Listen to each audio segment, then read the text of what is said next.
What's up, MMA fans? I'm gonna do UFC 99, Franklin versus Silva predictions. This card is good.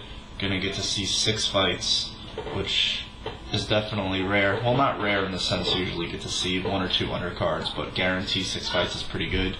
The undercard is pretty.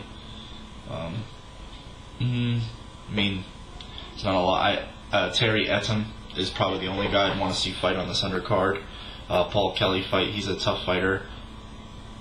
He goes out there and bangs. But Etim, I think, would be a fun guy to watch at 155 on the main card. But only if I think he's fighting if he probably wins this fight, he'll step up in competition. But anyway, right to the predictions. First fight of the night, we're going to get to see Mustafa Al-Turk. I believe he was supposed to be fighting somebody on this card, and all of a sudden, like 2-3 weeks ago, Cro Cop was like, well, I'm fighting him, and it turns out to be true, he is fighting him. See, this is I think this is a fight as close to a must-win for a veteran fighter that you could have, really, especially in Cro Cop's case, especially in the UFC. I mean, Cro Cop can always go to Japan and fight, but I think, as far as it goes, is the American MMA community, our fans are concerned. I think this is a guy he should go in there and kill. Similar to Gonzaga, as a guy he was supposed to go in there and beat, he got knocked out. A lot of people were picking him to win against Congo, supposed to come back strong against Congo and win. I thought he won the first round, and then the second round he got kneed in the crotch, like, the balls, like 4 or 5 times, and Congo seemed to get away with it. Seems to get away with it every fight. But this is a fight against a guy he should beat. But as we've seen in many fights, especially recently, within the last, if you go back throughout the history of the sport, we've seen guys that were supposed to win, lose, guys that were supposed to be stepping stones, use that guy as a stepping stone and just use it as their coming out party, kind of similar to Brett Rogers did to Arlovsky, Joe Lozon to Pulver. It just Gonzaga did it to Cro Cop. It just happens. And I think Turk is probably going to take that same attitude. He's going to go in there and say, well, I'm supposed to lose, so I'm just going to go out there and try to beat this guy. I'm just going to go out there and just throw. He's a big guy, and if he hits Cro Cop, Cro Cop not the best at taking big punches from big guys, but he does have a great skill set with his kicks, his sprawl and brawl tactics. He seems, in his 3 fights in the UFC, he really seemed lost in the cage. He really didn't seem comfortable in the cage at all. I think, a guy who had been striking in a ring for his whole career, a guy who really doesn't have a clinch game, doesn't have much of a ground game. He just didn't look comfortable in the cage. Maybe the second go around in the UFC, maybe he's figured some things out. Maybe he can, circle up the cage a little bit better, land his kicks with a little more consistency. I'm gonna pick Cro Cop. Just hope he can win. Hope he can, resurrect his career, but just make a good go around in the UFC. Apparently, it's just a 1-fight deal. So if he wins, maybe he can, make a go of it. We'll see what happens. So I pick him to win this fight. I'll pick him by knockout. I'll pick Cro Cop by knockout in this fight. Second round. I say he rattles him with the straight left and just gets on top of him and pounds him. But he's gonna be seeing a lot of those high kicks, I think. But Cro Cop to win. Now on to the next fight, which is a really interesting fight. Spencer Fischer against Carl Uno. And Uno's making a long return to the UFC. I mean, he hasn't fought in the UFC in 5, 6 years. Against Fischer, who's a UFC vet. both UFC veterans, but Fischer obviously more recent than Uno. Uno gonna probably want to take this fight to the ground. He's a good striker. He can hold his own on the feet, but he's probably gonna want to go to the ground and expose Fischer's weakness, which is his wrestling, which is his ground game, which is his submissions. I remember the last time Fischer fought a guy who was a pure grappler, a guy who was supposed to, well, other than Frankie Edgar, was when he fought Hermes Franca, and Franca rocked him on the feet and knocked him out, which was a big shock. He ended up winning that fight by TKO, Franca did, and Uno may try to employ the same strategy, may try to confuse Fischer, or he may want to be smart, get this fight to the ground, win it by submission, which he is. He's got over 13 wins by submission, so he could definitely submit Fischer. But Fischer is probably one of the most entertaining fighters in the UFC to watch. I mean, if you see his name on a card and he's going to fight a guy who's going to sit there and want to bang with him, that's pretty fun to watch. But if he fights a guy who has good ground skills and is going to implement a smart game plan, then he can really get put in check very, very fast, similar to Frank Edgar. Think with Franca, the threat of the going to the ground, the threat of getting submitted kind of threw his game off a little bit. So I'm going to pick Uno to win this fight. But I want Fischer to win, but I'm going to pick Uno by submission. I hope Fischer can knock him out, but I don't know, something tells me Uno, if he gets this fight to the ground, he could submit Fischer. So I'm going to go with the second round submission for Uno. Now on to the next fight, which has turned into the holy grail of grudge matches. I mean, of trash talk wars in recent history in MMA with Marcus Davis and Dan Hardy. I think a lot of people are rooting for Marcus Davis in this fight just because Dan, he strikes people as a little bit of a punk, with his mohawk and just as, but that's just his style. That's just what he does. So, it works for him. I mean, he's 2-0 in the UFC, 2 good wins against 2 really solid fighters. I think Gono's a bit undersized at 170.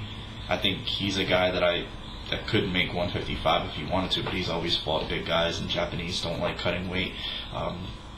Knocked out Rory Markham with a left hook counter that was priceless. I mean, that they teach you that in boxing. They should show that, because that was beautiful. And Marcus Davis is the boxer's boxer in MMA. As many professional boxing fights as he had, and he's fighting a guy who may want to take him to the ground, or may want to stand and bang. That's going to be interesting. I think Davis has shown some good ground ability, though, and he's a very, very hard puncher. And Hardy has shown the ability to knock people out. I think Davis has shown he's got a good chin. He stood there and, banged with Chris Lytle and really wore him down over the 3-round fight, and showed he was more versatile with his kicks. And his hands and his movement. And think maybe Davis's movement could frustrate Hardy in this fight. And if Davis lands, I mean, Davis has shown the ability to put guys away with one punch several times. Hardy's shown that once. And Davis, even though he's a banger, he's not going to stand right in front of a guy and throw. He moves and he makes guys miss just very slightly, and then he likes to counter off that. So pick Davis to win this fight, possibly by knockout in the first round, because I think he's pissed. I mean, putting up the gay pictures that Hardy was putting up on the internet of Davis. I think Davis is pissed, and he's only lost against Swick, and that was a pretty grinded out type of win for Swick. And I think Swick is a more explosive guy than Hardy is, just as versatile, if not more so. So I'm going to pick Davis to win this fight by knockout in the first round. Now on to the next fight, which is, the aforementioned Mike Swick against Ben Saunders. This is a really exciting fight. I'm excited for this fight. A fight that I would love to have seen was Ben Saunders against Anthony Johnson. I don't know why. I think those guys on the feet would be an awesome thing to watch. Awesome thing. But Swick, this is going to be good too. Swick and Saunders on the feet. I think this fight is going to stay on the feet. I think the first guy that wants to take this fight to the ground is the guy who got hit and doesn't want to get hit again, or he's rocked. And Saunders has shown just a vicious ability to finish fights lately. He's really shown a killer instinct. Swick has been, grinding out some decisions, but he went in there and knocked out Jonathan Goulet pretty fast. That was pretty much, Goulet's a tough fighter, journeyman fighter, but it's a fight Swick should win easily. Swick has shown in some prior fights, when the guy's bigger, a little bit stronger, like with Okami, he gets in the corner and doubts himself. That was a while ago, but nevertheless, I'm gonna pick Saunders to win in a little bit of an upset. I'm gonna pick Saunders to win this fight. He's a huge 170 pounder, huge, even bigger than Swick, and Swick fought at 205 on the show, as we all know, and I think Saunders is bigger than him. And as Saunders, I think, should win this fight, possibly by decision. Swick's a tough guy. Unless he catches him with something really, really clean on the chin, he could stop him, but I think Saunders will win this fight. Just because of his length, he's real rangy, hits very hard, and all that length coming at you creates more punching power. I just pick him to win this fight, probably by a unanimous decision. But I don't see him stopping Swick, but I definitely see him winning the decision. Now on to the next fight, which definitely has UFC title, heavyweight title, permutations. Whoever wins this fight, Congo wins this fight, he's definitely getting the next title shot. Kane wins this fight. I don't know if they put him in right away, having so few fights in MMA and 3 fights in UFC, but it's definitely possible. I mean, if you throw Lesnar in there with just 2, they should definitely throw 2 or 3. I'm sorry. They should definitely throw Kane in there. But I really hope Cain Velasquez wins this fight. I just, something about Congo I don't like. I don't know what it is. I guess it's he's a very dirty fighter. I mean, once or twice you knee a guy in the crotch. I mean, in the same fight. I mean, the one he did against Turk was painfully obvious. I think Turk's was more of a slip. I think it was a kick, and then once Congo got him in the clinch and put him against the cage, he just railed back and went right for the balls, and he hit him square. And Turk wasn't the same after that. And Congo wins that fight. I think Congo was going to win that fight anyway. I mean, I don't know. I just, something about him. He's a good fighter. He's a talented fighter. He's gotten definitely better at his takedown defense. Definitely a finisher, which is always good. I just hope Cain can nullify that. And Cain's a very, very good wrestler. I think probably the best wrestler that Congo has fought. And remember when he fought Carmelo Marrero, who was, I think, a guy who fights at 185 or 205 right now, fought Congo. He held him down for 3 rounds and grinded it out, and he won that fight. A fight that Congo was supposed to win. And I think Cain, he's a better striker than Carmelo Marrero. He's heavy. He's got heavier hands. He's a better striker and just as good, if not better, a wrestler. And I picked Cain to win this fight. He's just got that mad dog look in his eyes, and I think he's going to go in there. He's going to beat Congo, hopefully by a stoppage or unanimous decision victory. Now, on to the main event. Rich Ace Franklin against Vanderlei Silva, and this is one of those fights where I like both fighters, and it's just hard. I hate when 2 fighters that I like fight each other. Similar to when Rich had to fight Matt Hamill, I was like, why do they have to fight? Why can't I see him against a guy I don't like, or when even when Shields just fought Lawler. I like both those guys. I'm like, why do they have to fight each other? But it's a great thing about the sport. Here we have a guy in Franklin who's very much a student of the game, who's very much a guy who will go in there with a sound, fundamental game plan and implement it. Where Vanderlei talks about that, he just doesn't practice it. That definitely could be a catalyst in this fight as to who wins and who loses. I think Vanderlei, if he's smart, he's a shoot-a-box fighter, former shoot-a-box fighter. If he gets Franklin in that clinch and starts having him giving him flashbacks of Anderson Silva, it could definitely sway the mental game vastly.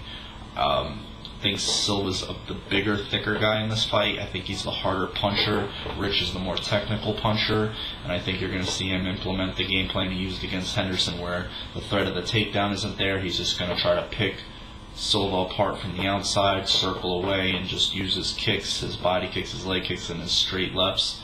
And we've seen guys in the past who are older fighters. Vanderlei's not an old fighter, but he's definitely a grizzled veteran. And once he gets into the moment, I think he just reverts back to what he knows and what he does best and what brought him successes: the slugging, the brawling. Now, if he catches Rich, he can knock Rich out, definitely. But if Rich is able to just nullify him in a 3-round fight and he doesn't get caught clean, it could be just an academic win for Franklin, because of just more so the game plan and the ability to fight smart.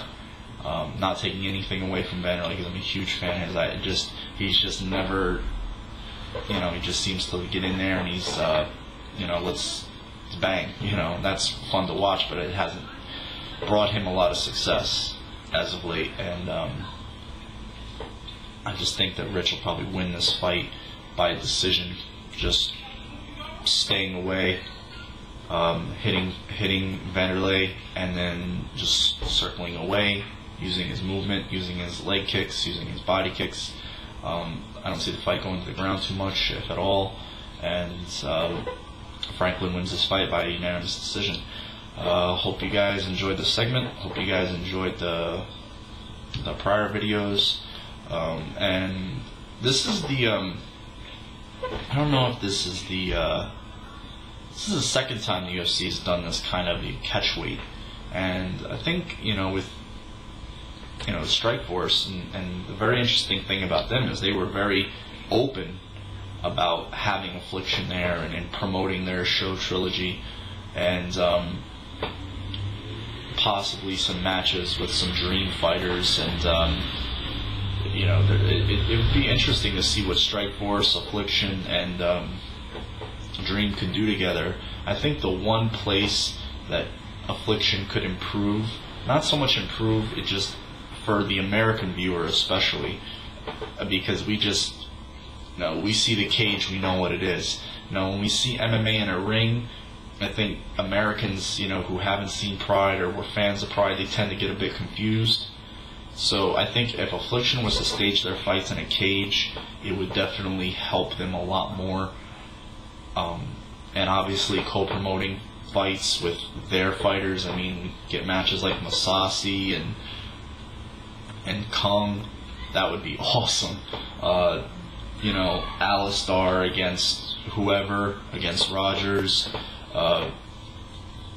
Just the list, the possibilities go on and on. Maybe Aoki against Diaz. Diaz called him out and said he'd like to fight him. Maybe Diaz against, whoever, because Diaz will just pretty much fight anybody at any weight class. Maybe they can get Nunes back in there. Maybe they can get Eddie Alvarez. Who knows? I think there's a lot of possibilities for them. But nevertheless, this UFC card it's definitely thick in the main card.